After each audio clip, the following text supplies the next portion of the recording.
Hello friends, welcome back to my YouTube channel, The Noble Teaching. As you all know that we are going through the chapter number 6, that is tissues. Today we are going to continue our topic, that is meristematic tissue. As you all know that meristematic tissue on the basis of position are of three types. First one is apical meristem, second one is intercalary meristem and third one is lateral meristem. इसके बारे में मैं आपको थोड़ा बहुत कुछ पहले के वीडियो में आपको बता चुका हूँ और आज हम विथ फिगर उसकी पूरी डिटेल पढ़ेंगे. So our topic is meristematic tissue types. Today we will study three types of meristematic tissue. First is apical meristematic tissue, second one is intercalary meristematic tissue and third one is lateral meristematic tissue. As you can see here in the figure, what you can see here in the figure, you can see a plant जैसा structure मैंने आपके लिए draw किया है. इनमें three types of meristematic tissues की मैंने position describe किया और उसके बारे में थोड़ा बहुत कुछ लिखा है. तो चलिए अब हम देखते हैं. फर्स्ट हम देखते हैं apical meristematic tissue. Apical meristematic tissue आपको पता होगा. एपिकल मेरिस्टेमेटिक टिश्यू कहाँ प्रेजेंट होता है? On the top. यहाँ पर हमने लिया ऑन द टॉप पे प्रेजेंट जो होता है वो होता है एपिकल मेरिस्टेमेटिक टिश्यू. यहाँ पर जो मैंने हाईलाइट किया अभी वो पार्ट हुआ कौन सा? Apical meristematic tissue. Apical meristematic tissue. अब उसके बारे में थोड़ा बहुत आपने पोजीशन तो देख ली, that is present on the top. अब किस चीज़ों पे top? Present at the tip of root and stem. Present on the tip of root and stem. और रूट और स्टेम के टिप के ऊपर प्रेजेंट होते हैं वो कौन से मेरिस्टेमेटिक टिश्यूज होते हैं?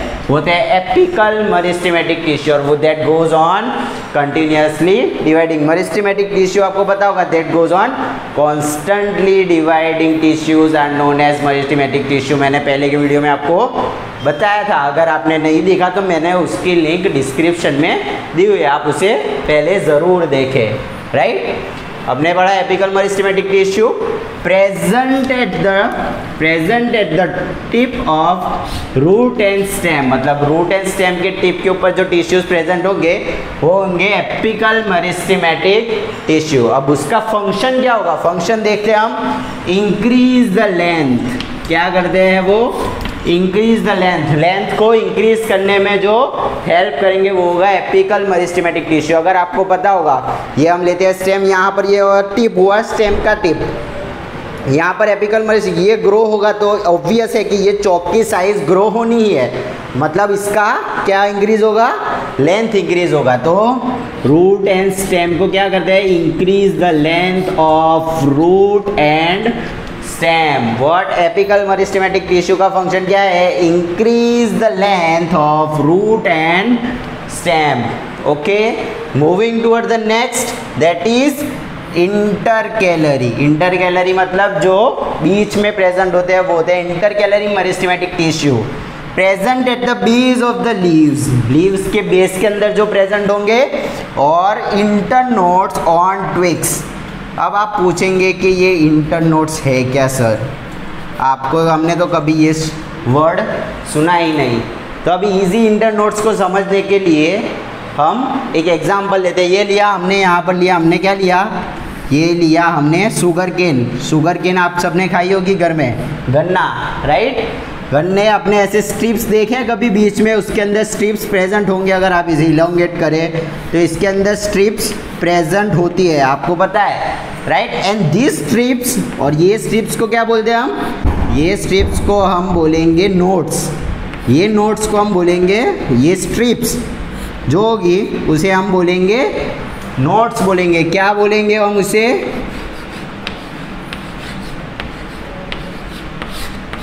नोट्स बोलेंगे. और ये जो दो नोट्स के बीच में जो जगह होगी, दिस वन जो मैंने क्रॉस मार्क किया, right, that is known as internodes.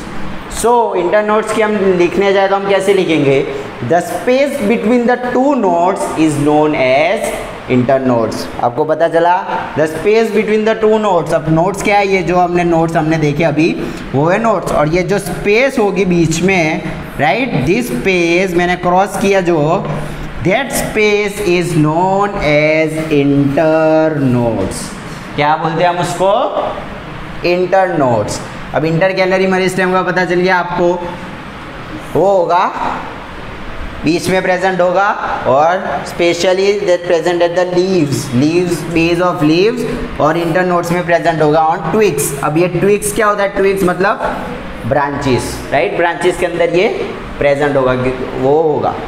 अब यहाँ पर हमने ये जो मार्क कर लिया, ये हो गया, क्या हो गया? ये हमारा हो गया इंटरकैलरी मेरिस्टेमेटिक टिश्यू। क्या हो गया? Intercalary meristematic tissue. फर्स्ट हमने देखा एपिकल मेरिस्टेमेटिक टिश्यू, सेकंड हमने देखा इंटरकैलरी मेरिस्टेमेटिक टिश्यू। अब हम चलिए थर्ड देखते हैं। That third one is known as lateral meristematic tissue. What? Lateral meristematic tissue. मैंने ये 3 टाइप्स इतनी बार बोले हैं कि आपको तुरंत ही वो चीज़ याद आनी चाहिए। मेरिस्टेमेटिक टिश्यू का जब आप वर्ड सुने तो आपके दिमाग में 3 चीज़ें आनी चाहिए, apical meristematic tissue, lateral meristematic tissue and intercalary meristematic. ये 3 टाइप्स आपके दिमाग में तुरंत ही आ जाने चाहिए, राइट। तो ये होगा लेटरल मेरिस्टेमेटिक टिश्यू के बारे में पढ़ते हैं। तो लेटरल मेरिस्टेमेटिक टिश्यू क्या है, कहाँ पर प्रेजेंट होता है? Present on the lateral sides,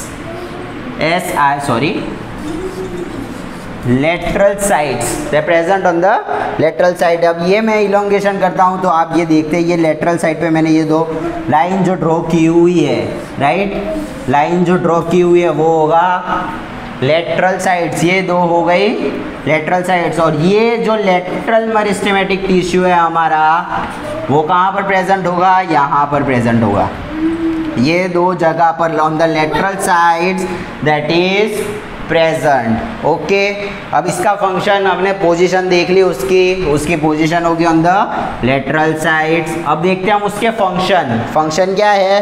function है इंक्रीज गर्थ। गर्थ मतलब मैंने कल पहले के लेक्चर में भी आपको बताया, गर्थ मतलब क्या है? गर्थ मतलब जो थिकनेस होती है, जो स्टेम की जो थिकनेस होती है उसको बोलेंगे girth of stem and root. Stem and root के अंदर ये ऐसे ही लेटरल मेरिस्टेम, ये अगर हम स्टेम मान ले तो नीचे रूट के अंदर भी ऐसा ही होगा, वो आपको दिखेगा। Okay, lateral meristematic. अब उसका फंक्शन देखा that increase the girth of stem and root, मतलब जो थिकनेस होती है वो इंक्रीज करता है। कौन इंक्रीज करता है थिकनेस? कौन से tissues? Lateral meristematic tissues increase the girth of stem and root, right. अब इसको बोलते हैं, it is also called as cambium. Cambium का मतलब होता है लेटरल मेरिस्टेमेटिक टिश्यू। कैम्बियम मतलब जो दोनों तरफ से डिवाइड होते जाएंगे। अगर यहाँ पर ही मैंने ये एक लेयर ले लिया, ये टाइप, ये साइड पे सेल्स है, on the right hand side, on the left hand side there are also present cells, तो राइट हैंड साइड भी डिवाइड होंगे और लेफ्ट हैंड साइड भी डिवाइड होंगे। या अगर ये सेल है तो एक राइट हैंड एक लेफ्ट, वापस एक राइट एक लेफ्ट, ऐसे ही वो डिवाइड होता चला जाएगा। तो हमने अभी ये वीडियो में क्या पढ़ा? 3 types of meristematic tissue. First one apical meristematic tissue, second one is intercalary meristematic tissue and third one is lateral meristematic tissue. आपको पता चल गया ये। अब एक क्वेश्चन आपके बुक में या एंड में आपको दिखाई गया होगा, आपको जैसे ही आप पेज टर्न करेंगे आपके बुक के अंदर एक क्वेश्चन है। कौन सा क्वेश्चन है वो? Why meristematic tissue lack vacuoles. Vacuoles क्यों नहीं होते उसके पास? मेरिस्टेमेटिक टिश्यू के पास वैक्यूल्स क्यों नहीं होते? ये सोचने जैसी बात है दोस्तों। उसके पास सारे के सारे ऑर्गेनल्स प्रेजेंट होते हैं, सेल ऑर्गेनल्स। आपको पता है कौन कौन से सेल ऑर्गेनल्स है, राइट। मैंने पहले ही वो चैप्टर लिया था, आपको पता होगा। हमने मेरिस्टेमेटिक टिश्यू अब बात करते हैं, उसके अंदर वैक्यूल क्यों नहीं होता। अब मेरिस्टेमेटिक टिश्यू क्या होता है? मेरिस्टेमेटिक टिश्यू होता है कंटिन्यूसली ग्रोइंग और कंटिन्यूसली डिवाइडिंग और कॉन्स्टेंटली डिवाइडिंग, मतलब वो कांस्टेंट डिवाइड होता रहेगा, so meristematic tissue has immense potential to divide उनके पास इमेंस पोटेंशियलिटी होती है, वो डिवाइड कर सकता है। So for this purpose they have dense cytoplasm. उनके पास क्या होता है, ये पर्पस के लिए उनके पास क्या होता है, एक डेंस साइटोप्लाज्म होता है और थिन सेल वॉल होते हैं। और वैक्यूल्स के पास क्या होता है, वैक्यूल्स के पास सेल सेप होता है उसके पास, और वो प्रोवाइड टर्जिडिटी एंड रिजिडिटी और टू द सेल, वो टर्जिडिटी और रिजिडिटी सेल को देता है। इसकी वजह से अगर वैक्यूल्स प्रेजेंट होगा तो उसके पास क्या क्या होगा, उसके पास turgidity and rigidity of the cell, वो सेल को थोड़ा थिक करेगा, टर्जिट करेगा और रिजिड करेगा। इसकी वजह से ये डिवीज़न के अंदर कोई तकलीफ ना आए, जो कोई प्रॉब्लम ना आए, कोई प्रॉब्लम ना आए, इसकी वजह से मेरिस्टेमेटिक टिश्यू क्या करते हैं, वैक्यूल को लेक करते हैं, मतलब उनके पास वैक्यूल नहीं होता। समझ गए आप लोग, क्या नहीं होता। अब आपको इसको नोट करना तो आप कर सकते, कैसे लिखेंगे, meristematic tissue have immense potential to divide. For this purpose they have dense cytoplasm and thin cell wall. उनके पास क्या होता है, dense cytoplasm and thin cell wall. और vacuoles possesses cell sap, provide rigidity and turgidity to the cells. This might pose a problem to the cell division. Due to this reason, meristematic cells lack vacuole. ये reason की वजह से meristematic cells जो होते हैं उसके पास vacuoles present नहीं होता। तो आज हमारा मेरिस्टेमेटिक टिश्यू का जो टॉपिक था वो ख़त्म हुआ। अब अगले वीडियो में हम परमानेंट टिश्यूज़ के बारे में बात करेंगे। Hope you all have enjoyed the video. अगर आपको ये वीडियो अच्छा लगे तो मेरे चैनल को लाइक कीजिए, शेयर कीजिए और मेरी चैनल को सब्सक्राइब भी कीजिए। Thank you very much.